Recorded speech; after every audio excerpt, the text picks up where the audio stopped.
May chicken na siya, may product pa siya. Halagang magkano?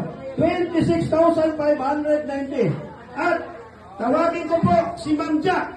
Punta ka dito, Ma'am Jack. Si Ma'am Jack, may product siyang matatanggap na 6,500. Wow!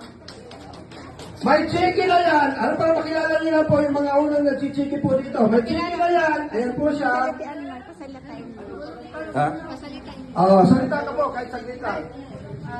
Good morning po, everybody. Kahit gabi na po, good morning tayo lagi po sa business po. Ako po si Nadia Dingle from Laet po. Naniwala po dito kay Siglon.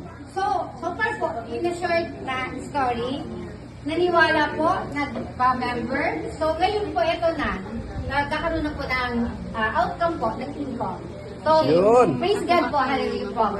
Thank you so much. Yan, siya naman po ang nagpakilala sa amin, di Ma'am Aler. Ayan. Opo. So, kinausap namin, nagulat po ako. So, pinainom ko po ng isang sachet, yung tinimpla ko po sa 500 ml. Nagulat po ako, and 20 minutes lang.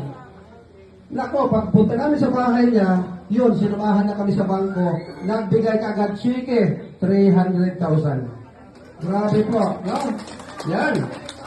At si Maika, sino si Maika? Bagajong. Oh, anak niya din. Mayroon siyang product, may income na to, may product pa siyang 2,200 na product.